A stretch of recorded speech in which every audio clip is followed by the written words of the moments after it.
The night my daughter-in-law called me a burden. She didn't know I was standing just around the corner of the hallway, still holding my coat from coming in from the cold. I had driven 40 minutes through a Joy snowstorm to surprise them for dinner. I had a casserole dish wrapped in a tea towel in my arms, still warm from the oven. And I heard her voice carrying clearly from the kitchen, sharp, low, the kind of voice people use when they think no one important is listening. "She expects us to drop everything every time she feels lonely, Marcus. I'm exhausted. We have our own lives." I stood there in the hallway of my son's house. The house I helped him buy, the house I painted the nursery in when we thought the baby was coming early. And I felt something shift inside me. Not break. Shift. Like a door quietly closing. I set the casserole dish down on the little table by the entrance, the one I'd bought them at a craft fair in Stratford 3 Christmases ago, and I walked back out into the snow. I don't think either of them ever knew I'd been there. My name is Eleanor. Eleanor Patricia Whitmore. I'm 63 years old. I live in a house on the edge of Collingwood, Ontario, with a wood stove that smokes when the wind comes from the north, and a garden that gets too much shade in the back corner, no matter what I plant there. I have been a widow for 4 years. My husband, Robert James Whitmore, died of a sudden cardiac event on a Thursday afternoon in March. And the world has never quite felt level since. Robert and I were married for 38 years. We met at a folk festival in Guelph when we were both 22. He was tall and had a laugh you could hear from the next field over. He worked in civil engineering and coached minor hockey on weekends until his knees gave out. He was the kind of man who remembered to fill your windshield washer fluid without being asked. The kind of man who left notes in your coat pocket in November because he knew winter was hard on you. After he died, I thought I knew what grief was. But grief is not one thing. It keeps changing shape. Our son, Marcus Robert Whitmore, was 34 when his father passed. He lives in Barrie with his wife, Diane Margaret Kowalski, before they married, though she kept her name hyphenated for about a year and then quietly dropped the Kowalskis entirely. They have a daughter, Lily, who is 7 now and has Robert's eyes, that particular shade of gray-green that I used to think was only his. When Robert died, Marcus took a week off work. He handled the funeral arrangements, and he was efficient about it in the way he is efficient about everything. Lists, timelines, phone calls made and crossed off. He was not unkind. But there was something in his efficiency that kept a certain distance between us, and I was too raw to name it at the time. It was only later that I began to notice the pattern. Phone calls that went to voicemail and were returned 2 days later. Invitations to their place in Barrie that were issued and then quietly rescinded. "Lily has a birthday party that weekend. Mom, maybe next month." And then next month became the month after.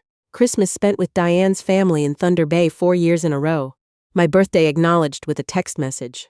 Last year, not even that. I told myself I was being too sensitive. I told myself they were busy. I told myself this was how adult children were now, stretched thin, overscheduled, doing their best. I made excuses for my son the way I had made excuses for every difficult thing in my life, by filing them under the "this is just how things are" and putting the kettle on. But the night I stood in that hallway and heard Diane call me a burden, that was the night the filing cabinet inside me stopped accepting new folders. I didn't say anything to Marcus for almost 3 weeks after that. I needed to think. That's something people don't tell you about getting older. You get better at thinking before you speak, not because you've become patient, but because you've learned what it costs to say the wrong thing too soon. I spent those 3 weeks doing ordinary things. I went to my book club on Tuesday evenings at the Collingwood Public Library, where my friend Patricia Ossie, she's been my closest friend since we both had children in the same Mommy and Me class in 1991, kept filling my teacup and watching me with that quiet attention she has, not pushing, just present. Patricia has always had the gift of knowing when to speak and when to simply sit beside you. I went for walks along the harbor in the mornings, even when it was cold enough to see my breath. I baked. I reorganized the linen closet. I did all the small anchoring things that remind you who you are when you're in danger of forgetting. And I thought about money. I am not a wealthy woman, but I am not without means. Robert was careful with money in the way that people who grew up with very little sometimes are. Not stingy, but deliberate. He had a good pension from the engineering firm, and he carried life insurance that I had always told him was unnecessary, and that he had always renewed anyway, which is one of the 10,000 small ways he was right, and I was stubborn. After he died, I met with his financial advisor, a man named Gordon Chu, at an office in Barrie, who walked me through everything patiently and without condescension, and who handed me a sealed envelope at the end of our second meeting. He said, "Robert left this for you. He asked me to give it to you when you felt ready." Not at the first meeting. When you felt ready. I had taken the envelope home and put it in the drawer of my nightstand, and not opened it for 6 months. I don't know exactly why. I think I knew it would make his absence more real, not less. I think I knew it would undo me, and I was not ready to be undone. I opened it on a Sunday morning in October, 18 months after he died. I made coffee first. I sat at the kitchen table with the envelope in front of me for a long time. Then I opened it. It was 4 pages, handwritten, which surprised me. Robert's handwriting was terrible, cramped and leftward-leaning. The handwriting of a left-handed person who was taught to write right-handed, which is exactly what he was. I had to read some sentences twice to make them out. He wrote about the life insurance and the investments, and what he thought I should do with the house and where he'd hidden the spare key to the storage unit. Practical things, because he was a practical man. But then the letter changed. About halfway down the second page, it changed. "Ellie," he wrote. He always called me Ellie. No one else has ever called me that. "I want you to spend it, not carefully, not wisely. Spend it on yourself, on the things you've always said someday to. I know you. I know you'll find a reason not to. I'm asking you from wherever I am not to find that reason. You spent 38 years making sure everyone else had what they needed. It's your turn now. Please let it be your turn." I sat at that kitchen table and I cried for about an hour. Then I blew my nose and called Patricia and read her the whole thing over the phone, and she cried too, and then we both laughed a little, and she said, "Well, Robert always did know you better than you knew yourself." I had put the letter back in the envelope and the envelope back in the drawer, and I had thought about it often but done nothing about it, the way you do with things that matters, until that night in the hallway. Until Burden, about 2 weeks after the casserole incident. Marcus called me on a Sunday afternoon. I almost didn't answer. I was in the garden, even though it was February, and there was nothing to do in the garden in February. But sometimes you go stand in a space you love just to remind yourself it exists. I came inside and answered. He asked how I was, and I said fine, and we talked about nothing for a few minutes, the weather, a hockey game, and then he said, "Mom, I've been thinking. I know you've been talking to realtor friends about the Collingwood house." I hadn't been talking to any realtor friends. I had mentioned to Patricia once, in passing, that I'd been thinking about whether the house was too big for one person, and Patricia must have mentioned it to someone, and somehow this had reached Marcus. "I just want to be kept in the loop," he said. "About the house, and everything, the financial stuff, especially if you're thinking of making any changes," I said. "Why especially?" He paused. "I just think it's good to have a plan, for the future, so everyone knows where things stand." There it was.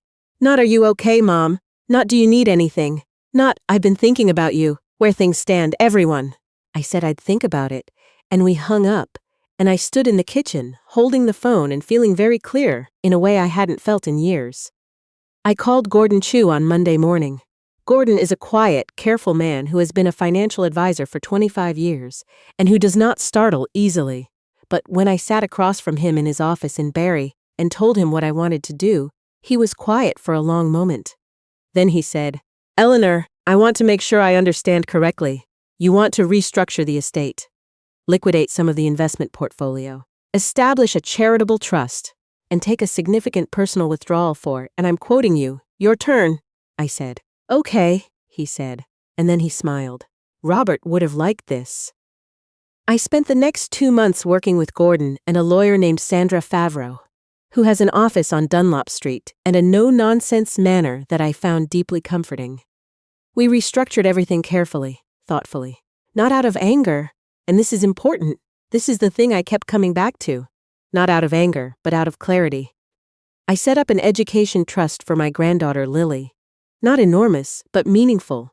Enough for university, or a trade program, or a gap year doing something that mattered. Enough to give her options.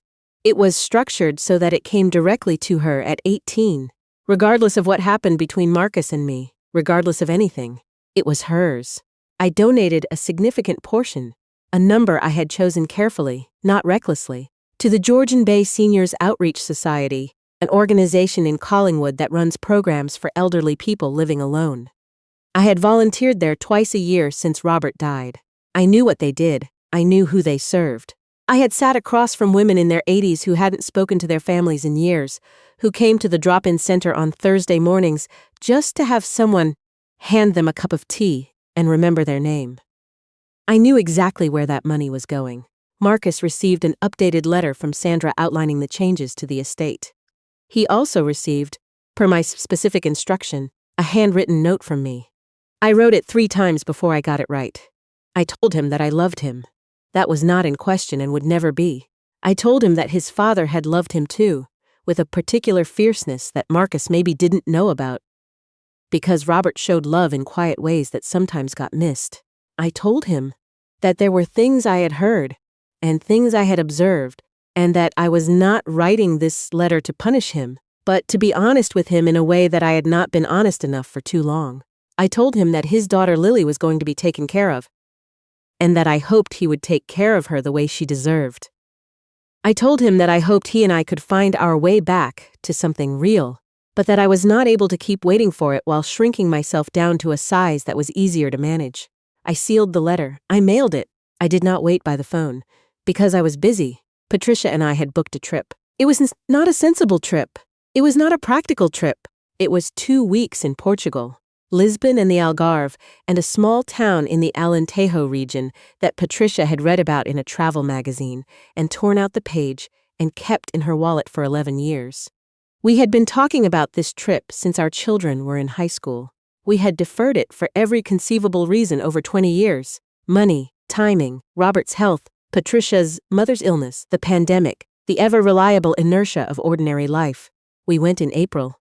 I want to tell you about the morning in Lisbon, when we took a tram up to the Alfama district and sat at a small café on a tilted street and drank coffee and ate pastéis de nata, still warm from the oven. I want to tell you about the light. It was the kind of light that makes you understand why people paint. It came slanted through the buildings and landed on the old tiles on the walls, hand-painted blue and white tiles, some of them cracked and imperfect, that had been there for hundreds of years. And I sat there and I thought, Robert would have loved this.